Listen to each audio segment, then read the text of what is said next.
नमस्कार, आप देख रहे हैं एमएसएस न्यूज सोनभद्र जिले से। मैं हूं धीरज मिश्रा। आज हम बात करते हैं उप निदेशक कार्यालय कृषि विभाग के जो स्थित है सोनभद्र जिले के मंगुराही क्षेत्र में, और बात करते हैं यहाँ उपस्थित अधिकारियों से, कर्मचारियों से कि आखिर किसान हित में कौन कौन सी योजनाएं चलाई जा रही हैं वर्तमान समय में, और क्या किसान लाभान्वित हो पाते हैं। यहाँ से ढेर सारी जानकारी लेंगे हम यहाँ उपस्थित अधिकारीगणों से। किसान हित में कौन कौन सी योजना संचालित की जा रही है, जानकारी से को। कृषि विभाग से संचालित होने वाली योजनाओं में महत्वपूर्ण एक योजना है प्रधानमंत्री किसान सम्मान निधि योजना। इस योजना के अंतर्गत अपने जनपद के लगभग 2,31,000 किसानों का पंजीकरण हो गया है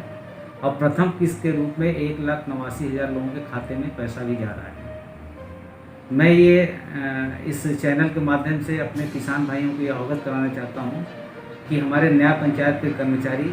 5 अगस्त से 17 अगस्त के बीच में कैंप लगाकर जिन किसान भाइयों के आधार कार्ड में नंबर या उनका नाम गलत था उसको संशोधित कराने का कार्यक्रम हम लोग चलाए थे, विशेष अभियान का। और हमेशा ये अगर किसी का ये दो चीज़ें अगर गलत हैं तो वो हमारे नया पंचायत स्तर के कर्मचारियों से या ब्लॉक लेवल पर नोडल कर्मचारी बनाया गया है, उनके माध्यम से आधार कार्ड और अपना पासबुक की कॉपी ले जाकर वहाँ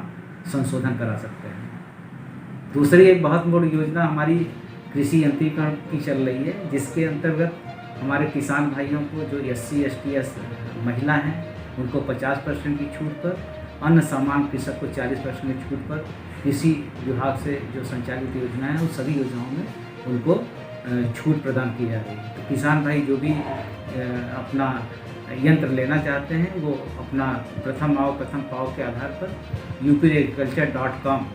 साइट है, उस पर जाएंगे, यंत्र के लिए टोकन जनरेट करें, उस पर जाएंगे तो जो भी यंत्र आप लेना चाहते हैं वो आप यंत्र बुक करा सकते हैं। उसकी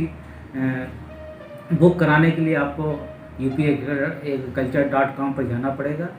यंत्र के चयन में हम एक चीज़ और आपको बता दें कि जो सब्सिडी 10,000 से 1 लाख के बीच में है उस पर 2,500 का, और 1 लाख के ऊपर के कृषि यंत्रों पर जो सब्सिडी मिलती है उस पर 5,000 रुपये का चालान जनरेट होता है। उसको आपको वहाँ जाके अपने बैंक में, यूनियन बैंक के नज़दीक की शाखा में जमा करना है। जमा करने के बाद आपको पूर्व व्यवस्था में था कि टोकन भी अपलोड करना पड़ता था, अब इस व्यवस्था में कि टोकन नहीं अपलोड करना है। आपको 1 सप्ताह के अंदर चालान का पैसा जमा करने के बाद कुल 45 दिन के अंदर, मतलब 7 दिन का घटा देंगे, जो समय बचेगा उसके अंतर्गत आपको अपना यंत्र खरीद के बिल अपलोड करना है। बिल अपलोड होने के बाद मेरे पास पोर्टल पर जानकारी आ जाती है और उसका फिर सत्यापन संबंधित अधिकारी को भेज के सत्यापन कराया जाता है, और सत्यापन कराने के बाद अगर आप सही पात्र पाए जाते हैं तो आपके खाते में DBT के माध्यम से अनुदान की धनराशि आपको ट्रांसफर कर दी जाएगी। जी सर, सारे किसानों के लिए इस योजना का लाभ मिलता है या फिर कोई पात्रता है इसके? नहीं, देखिए मैंने बताया ना कि SC ST और महिला के लिए 50% की छूट है और अन्य सामान्य कृषकों के लिए 40% की छूट है। और सर, इस समय किसान खाद की किल्लत को झेल रहा है, काफ़ी महामारी खाद की चल रही है, क्या कहना चाहते हैं? इसमें मैं किसान भाइयों से ये अनुरोध करना चाहूँगा कि जो एक मृदा स्वास्थ्य कार्ड है उसका प्रयोग करते हुए जो उसमें रिकमेंडेशन है उसके आधार पर अगर वो खाद का प्रयोग करेंगे तो उनके उत्पादकता में, उनके फसल की उत्पादकता में वृद्धि होगी, और जो एक्स्ट्रा पैसा उनका लगता है, जो खाद के नाम पर ज़्यादा यूरिया डाल देते हैं तो उनकी इनपुट कास्ट बढ़ जाती है, उत्पादकता में कोई वृद्धि नहीं होती है, बल्कि उसका जब फसल जो है ज़्यादा यूरिया रहता है तो नाजुक हो जाता है, उस पर कीट लगने की और संभावना बढ़ जाती है, तो उत्पादन पर उसका विपरीत प्रभाव पड़ता है। अतः किसान भाइयों से ये मेरा अनुरोध रहेगा, कोई जो रिकमेंडेशन है उसके आधार पर ही वो अपना खाद का प्रयोग करें। और जहाँ तक खाद की बात है, जनपद में कभी भी खाद की कमी नहीं रही, लेकिन ये जागरूकता कम होने की वजह से पता चला कि किसी किसान को 1 बोरी की आवश्यकता है, वो 2-3 बोरी लेने का प्रयास की। इसकी वजह से कुछ स्थितियाँ थोड़ी सी गड़बड़ हुई थी, लेकिन उसके बाद हम लोगों ने गत वर्षों के सापेक्ष ज़्यादा यूरिया की यहाँ सप्लाई हुई और किसान भाइयों में बांटे हैं, तो वो बिल्कुल निष्फिक्र रहें, उनको कोई परेशानी हम आश्वस्त करते हैं कि रबी में नहीं होनी पाएगी। और वो अगर जो भी रिकमेंडेशन उसके आधार पर अगर वो खाद का प्रयोग करेंगे तो उनकी उत्पादकता में वृद्धि होगी और कोई परेशानी नहीं होगी। सर, यहाँ पे किसान पराली बहुत तेजी से जलाते हैं, क्या इस बारे में विभाग द्वारा कोई कदम उठाया गया है? देखिए, पराली न जलाने के संबंध में बहुत से जागरूकता के कार्यक्रम चलाए गए हैं।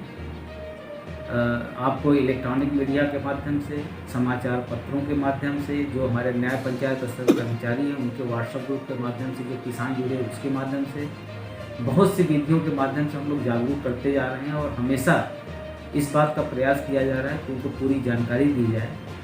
कोई भी किसान अगर पराली जलाते ही अगर अपने खेत में पाए जाएंगे, उनके खेत में जलता है, तो उसके लिए एनजीटी ने और सुप्रीम कोर्ट ने और शासन ने निर्देश जारी किया है कि उनको अर्थदंड देना पड़ेगा। जैसा पूर्व में भी हमने कई बार बता चुके हैं कि 2 एकड़ के नीचे वाले जो किसानों के खेत में अगर पराली जलती हुई पाई जाती है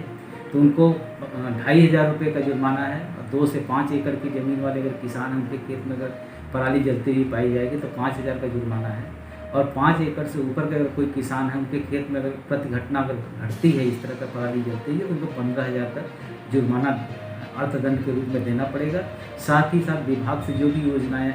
का लाभ मिलता है वो उससे वंचित हो जाएंगे। अपने जनपद स्तर पर उसके कमेटी बनी हुई है, जनपद स्तर की कमेटी बनी है, तहसील स्तर पर कमेटी बनी हुई है और साथ ही 14 उड़ाका दल बनाए गए हैं कि जब हमारी कटाई होगी तो उस विशेष कटाई के समय पर ये जितनी टीमें हैं वो भ्रमण में रहेंगी और उनको जो है जागरूकता के साथ साथ ये भी उन पर ये रहेगा कि वो किसी भी तरह से पराली न जलाएं, अन्यथा उनको जो है ये दंड के भागी होना पड़ेगा। इसी के क्रम में हमने पहले भी अनुरोध किया था और हमारे यहाँ जितने की कंबाइन वालों की हम लोग मीटिंग की थी और सभी लोगों के निर्देश दिए गए हैं कि अगर वो कंबाइन चलाते हैं तो एसएमएस के प्रयोग करके ही अपना कंबाइन चलाएँगे। अगर एसएमएस प्रयोग के बिना अगर कंबाइन चलते हुए पाई जाएगी तो वो कंबाइन सीज कर ली जाएगी और वो अर्थदंड के भागी होंगे। तो मेरा तो ये पुनः अनुरोध रहेगा कि किसान भाई पराली न जलाएं और हार्वेस्टर का प्रयोग करके अगर कटाई कराते हैं तो हार्वेस्टर कंबाइन ओनर जो हैं उनको जो है एसएमएस लगा के ही करना है। ये मैं आपको बताना चाहता हूँ।